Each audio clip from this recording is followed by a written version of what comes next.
Thank you for joining us on Black Agenda Report. I'm Margaret Kimberly. Please remember to like this video, subscribe to our YouTube channel, and read blackagendareport.com. Our guest is Sam Husseini. He's a veteran independent journalist and senior analyst at the Institute for Public Accuracy. He's best known for doing what journalists are supposed to do, ask hard questions of people in power. He's done that so well that he was physically removed from a State Department briefing given by Antony Blinken, then Joe Biden's Secretary of State. And he was recently removed from a press conference at the National Press Club when he questioned New York Senator Chuck Schumer about Israel's genocide and war crimes, and as a result is now banned by the press club.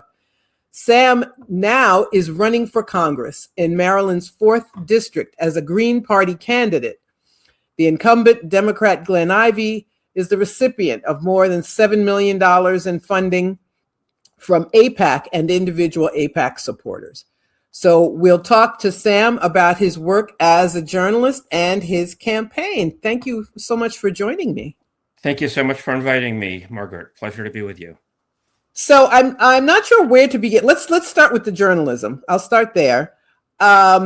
You've been kicked out of good places. There's an old joke about that, right? You've been kicked out of better places, and all the best places. All the best places. The State Department. Interestingly, Trump doesn't even bother. Places. I just lied. They're the worst places. Well, true, but interesting. Trump doesn't even have State Department briefings, does he? Or rarely? No, there has not been a regular State Department briefing with a spokesperson in over a year. After I got hauled out of there at the end of the Biden administration, they inexplicably took away my credentials, and then they gave them back to me, similarly without real explanation, but they put assigned seating. So I was put way in the back, right near the door, in case they needed to carry me out again or felt like they wanted to carry me out again. And they totally blocked me out. I was only able to get one question in. They'd violate their own rules not to call on me. And they generally, didn't like pesky. I mean, at that point, they weren't even, the Trump people weren't even calling on Matt Lee, who under Biden, would always get the first question. So it was a general clampdown, but I was at the extreme end of being the recipient of it. And then they just stopped having them last August. They had one pseudo briefing on no notice that I didn't know about ahead of time. They apparently called up all their favorite reporters, and Rubio came out like 2 days before Christmas and made a big show of, I'm going to take all the questions that are like they're, big on openness and all of that. It was a total farce. And they had all of their, favorite reporters lined up. So tell us about the National Press Club and your questions directed at Chuck Schumer. And the press conference was supposed to be about corruption, wasn't it? Yeah, it was sponsored by Public Citizen, and it was supposed to be an anti-corruption event. And we found out beforehand that they weren't going to allow any questions for Schumer. It was like a day-long or half-day-long thing. I don't know, because I didn't stick around. Other people got questions, but Schumer didn't. He starts, launching into his Trump is bad, Trump is bad, Trump is corrupt thing. So I stood up and called him out. What could be more corrupt than backing genocide? What about your record? And I was, some people eventually came up, and I pointed to specific legal letters that put him on notice from the Center for Constitutional Rights, and I was ushered out, and I went out, and then I got a letter from the press club just recently claiming that I was a threat to safety and security, and that I had been banned. So I'm going to the ethics committee. In the past, a past executive director of the press club attempted to suspend me for 2 weeks many years ago, and I went to the ethics committee and they overturned it. I don't know if their mechanisms are as independent now as they were back then. So what is all of this tell us about media in this country? I mean, we know the corporate media. It's obvious to anyone paying attention. The New York Times, Washington Post, the networks. Um, they all just repeat what the state tells them to repeat. It's rare for them to ask any hard questions. Even independent media, people are hesitant to rub the powerful people the wrong way, and have now succumbed to this. I call it the click mentality of getting how many views you get on YouTube or whatever. So the state of journalism is not good, is it? I think it's terrible, and I think it's even worse than you even indicate, Margaret. I mean, I think if by some miracle, a president was elected who wanted peace and wanted to scale down the wars and so on, suddenly I don't think the major media would be, sucking up to them. They would be in attack mode. When they thought that Trump might scale back the Ukraine war, for example, they were in Mm-hmm. attack mode against him. When Bill Clinton first got into office, there was some concern that he might back off from the aggressive stance on Iraq, and he was Mm-hmm. viciously attacked by the New York Times for that. So I think that they operate in a way that ensures the permanent empire state of how things are done. I think that there are individual decent reporters who do some good work, but they end up being more and more marginalized, and Mm-hmm. they got to go with the company line. That I think that puts more of an onus on us who are more independent minded to be and more free of constraint to use the First Amendment to its utmost. And hopefully that gets an audience, although it's hard to get an audience because so much of Yeah, it is all rigged, right? I mean, big tech yeah. platforms are dominating things and boosting their favorite influencers, as they're now called. So Mm-hmm. there's, I think, many levels of corruption here. Yeah. And having said all of that, talking about corruption, you have nonetheless thrown your hat into the ring and are running for Congress in Maryland's 4th District. How did you come to this decision? There's a couple of strands to it. I, I mean, the fact that I'm in a district that I've lived in for over 20 years, that is represented by somebody who is, I think, the fourth biggest fundee of AIPAC and other pro-Israel money, is a sort of Bill Clinton style new Democrat type corporatist.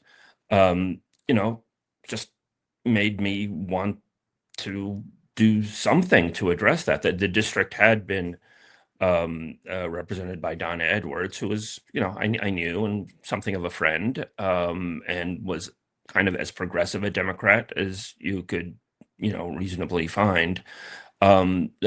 She committed a cardinal sin, I believe. She went to Gaza in 2009, and I think that put a target on her back.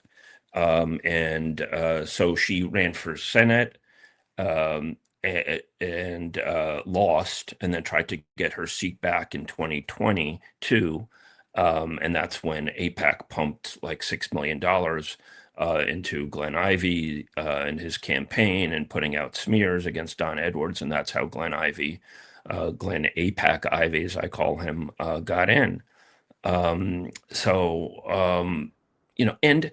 another thing that really affected me earlier this year, I was in South Africa for over 5 weeks, trying to get South Africa to push for more emergency orders in the Genocide Convention case at the International Court of Justice. This is something I had pushed for in 2003. I was like, some countries got to invoke the Genocide Convention. And then South Africa stepped up and did that at the end of 2023.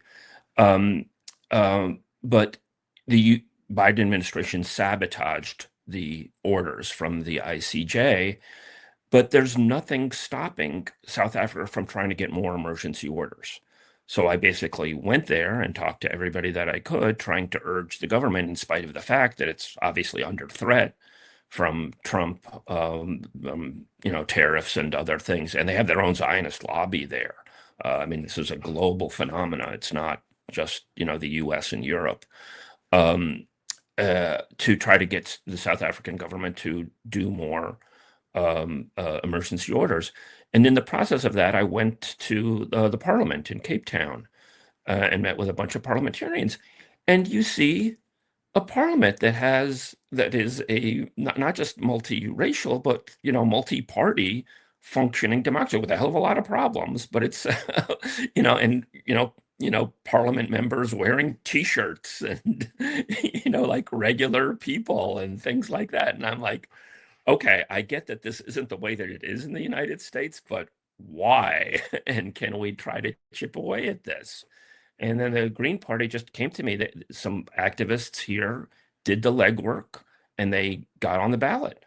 So it's just the Democrats, Republicans, and Greens on the ballot here in Maryland, because the folks at the Maryland Green Party really did a lot of great work. So they just handed this to me on a silver platter. I know lots of people who run for Congress, who spend all their time just doing battle fights, and this was just handed to me. So I felt something of an obligation, honestly, to try to use this in whatever way that I can. Well, you're fortunate in Maryland because in New York, the Green Party was kicked off the ballot by Right. Andrew Cuomo. Mm-hmm. Horrible, horrible man, horrible governor, Absolutely. who very vindictive, sees everything as personal. So he was angry with the Working Families Party, which actually doesn't do that much. But anyway, he was mad at them anyway because they didn't endorse him. So he just got rid of libertarians. Greens used to be on the ballot, but they raised the signature threshold for petitions, and it's a threshold the Green Party hasn't been able to meet. So we no longer have those choices that we used to have in New York State. And this is something happening around the country. Greens are on every year, fewer and fewer ballots. But that says a lot about, I guess, what passes for democracy, right? Mm-hmm. We're told we have elections, so you have a democracy, but we don't really. And rich people decide who does and doesn't run. So I'm a Green and a supporter of people like yourself running for office because we do need a true democracy. I mean, there's so many things thwarting the people having a voice. So I think it's very important for every opportunity for us to do what we can to restore some semblance of democracy, so the word is not just a mockery. Absolutely. And another thing that really influenced me was, the talk of a third party being founded by Tucker Carlson and people around him. And I'm like, well, how do we know that that's going to be meaningfully different if it's not just going to take some part of the Mhm. same cash stream as the two corporate parties, and it could have, uh, uh, you know, you know, very negative elements in it as well. And there's already a meaningful independent party, which doesn't take corporate or PAC money. Mhm. It's the Green Party. So I wanted to really highlight that and to say that we can do this now. We don't have to wait for Mhm. the cavalry to come in allegedly in 2 years. So seize the day. Is part of it, and another part is just the dynamic. I mean, I've lived in this district, like I said, for 20 years, and most of that time I've devoted my energies to, pounding away at official Washington. Mhm. It's right outside of Washington, D.C. It's mostly Prince George's County and parts of Montgomery County, the fourth congressional district. And I don't want it to be in the shadow of official Washington. I want to find ways of joining together with my neighbors to affect meaningful change. And I want official Washington to have to live in the shadow of the consciences of people here. And I want to activate them here. I think that there is an unsettlingness in the district about where things are going, but there's an acquiescence Yeah. um, to, it's largely middle class, suburban. It's 55% African American, Black, and there needs to be a meaningful challenge to the current status quo, I feel, and I'm trying to prompt that. The University of Maryland College Park is in the district, so I'm trying to, activate that as much as possible. So I see some opportunity here for a systemic local shift. Yeah, you mentioned it's a majority Black district. Donna Edwards and the previous office holder, and Glenn Ivey, the incumbent, are both Black members of the Congressional Black Caucus. But as you pointed out, they are not Black people are not in control of our own politics. It's people outside who decide who we can vote for, who gets to run, who gets money. And I think it's something that needs to be highlighted. That I suppose, like every other group, but Black people are very much wedded to the Democratic Party, but it doesn't represent our interests. So we have this very sad situation. And Donna Edwards, she's not the first AIPAC victim Not in at the all. Congressional Black Caucus. And Black representatives are even more at risk Hmm. of their influence. Yeah, we've seen several in the last couple of years, and it goes back at least to Cynthia McKinney Mm-hmm. getting knocked out. I don't know, it's pushing 15. I don't know how many years Yeah, ago it's a while. that she was targeted, but there have been several in recent years. Cori Bush, I guess, is the most recent. Mm-hmm. So they have really targeted. I don't know how much APAC money, but Al uh, Green was a Black member of Congress who was tried to spearhead impeaching Trump for attack on Iran, and he got defeated. So anybody who really raises their head to really challenge the warmongering system of imperial Zionist control and manipulation and so on gets whacked on the head pretty fast here. Yeah, and Jamal Bowman as well in New York. They redrew the district lines to make him easier to defeat, and then got him out of office. Um, so here we are at this moment. Oh, I'm sorry. I realize I'm sorry. I'm having senior moments all the time now.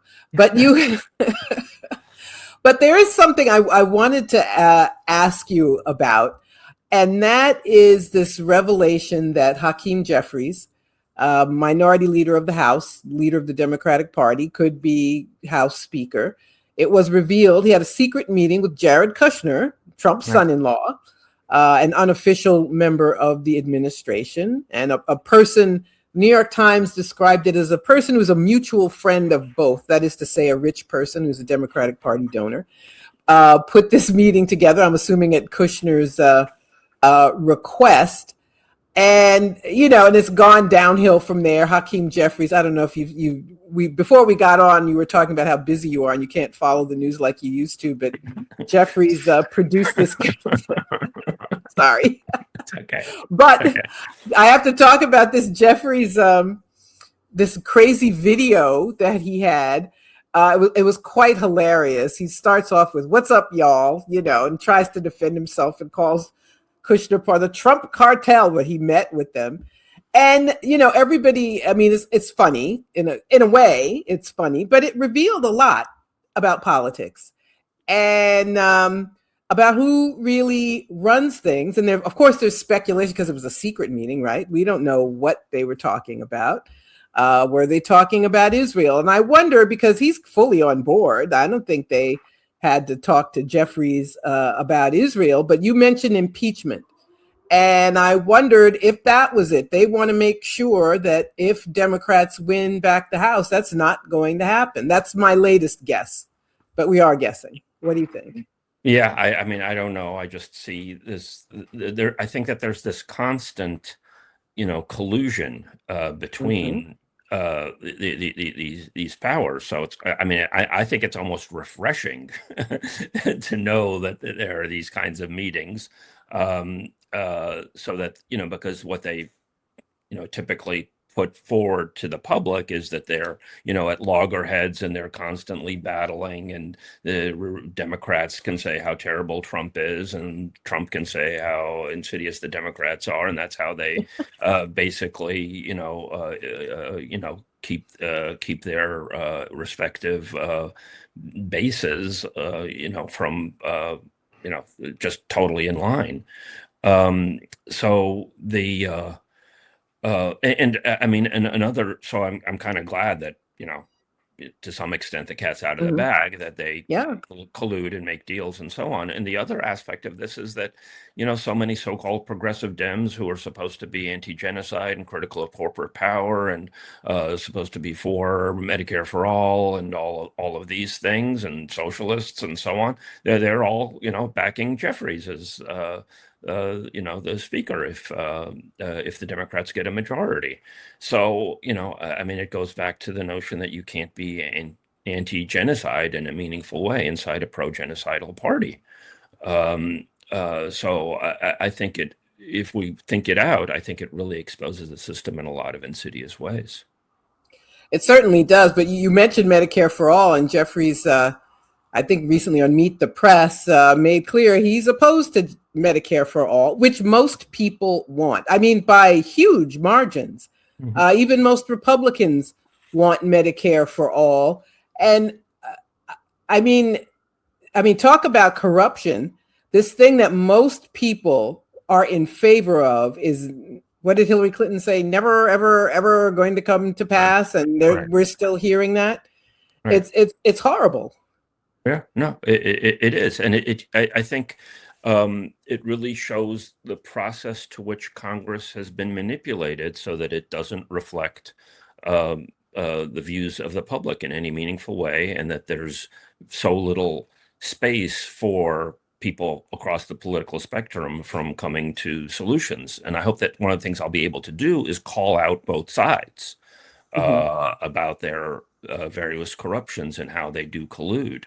So I think that that'll that's something that I genuinely relish, from issues like Medicare for all to the perpetual wars, to the budget priorities and so on and so forth.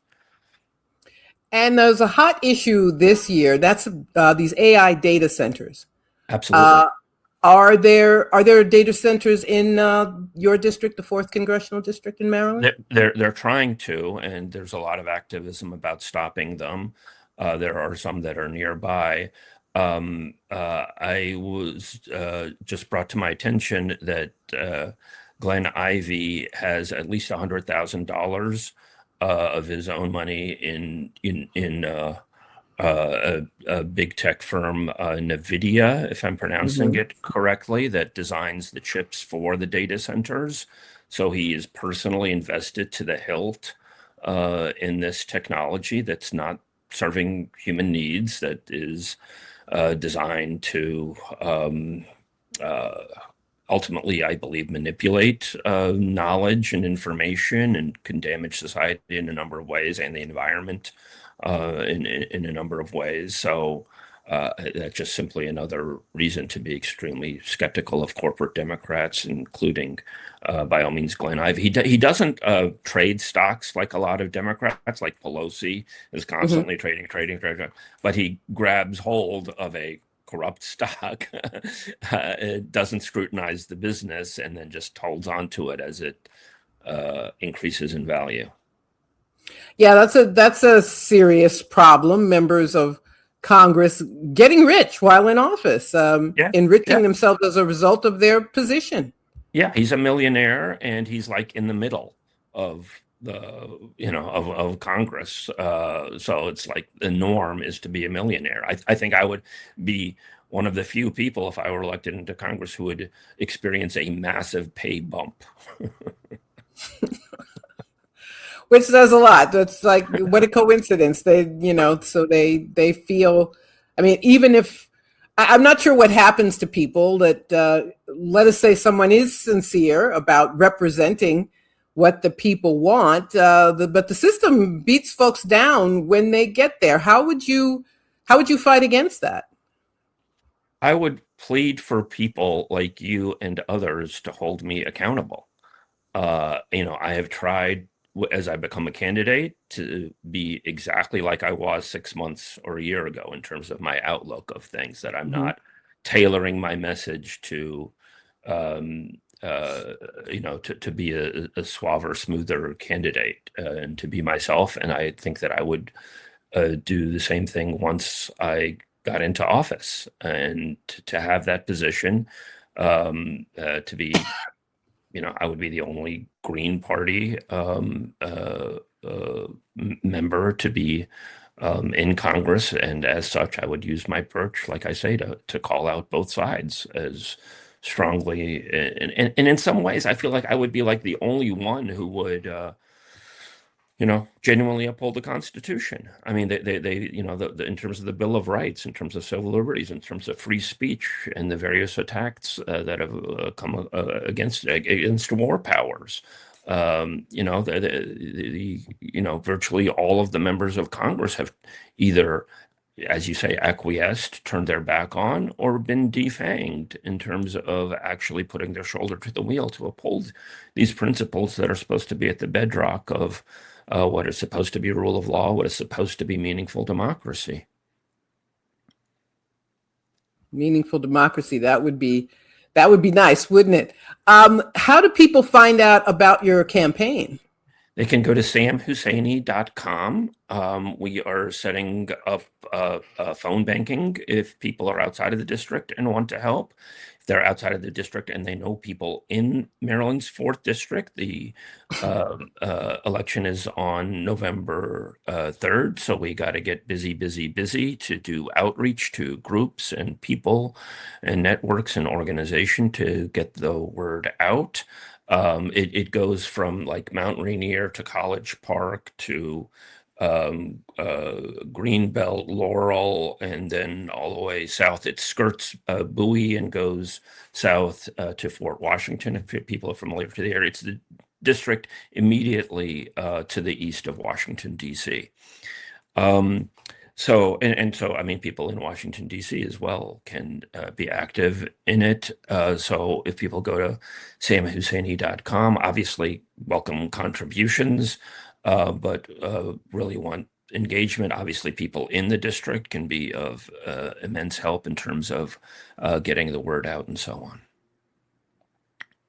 And is there anything I didn't ask that you want to mention? I'd honestly love to hear more from you about how you think, I should, approach this. It is a Black majority district, like 55%, and it's often called the wealthiest Black majority district. It's no longer true. That's now Charles County. But it's still, the poverty rate here is still above that of the national average, right? So Well, it you gets this you mentioned a moniker you of, mentioned a good point. Black people were often told that this or that neighborhood is the richest or the most successful, but for Black people, economic success is always tenuous. It's based on employment. We don't have inherited wealth. Maybe you own a home, maybe you've got some money in the bank, but to have that, and I'm assuming that many residents of that district work for the federal government and Mhm. were impacted by these Doge cuts after Trump came into office. So if I had to make a suggestion, I would say just activate people. People have so many concerns and are accustomed to them being ignored. um, I think it'll be refreshing for people to hear that there is a party that wants what they want. Now, as running against a Black person, that will be a challenge. I'm not going to lie, and Black voters tend to be risk averse. And not only will vote for a Democrat, but even if you were running as a Democrat, it's like you're not the incumbent, you're not the Black person. So I'm not going to lie, that will be a challenge, but I think it's important to rise to that challenge, even as we understand that, so that people lose their fear.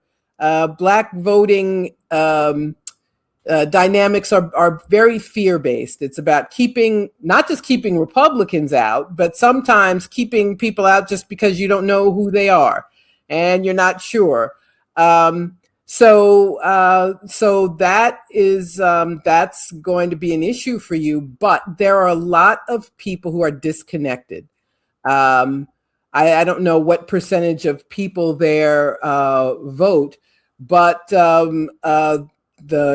we see time and again that when someone emerges who does talk about what the people want, you can activate people who have deactivated themselves out of, I was about to say apathy. I don't even know, but people who see the system for what it is and see its shortcomings and aren't sure if if they can make a difference. But that is how movements begin.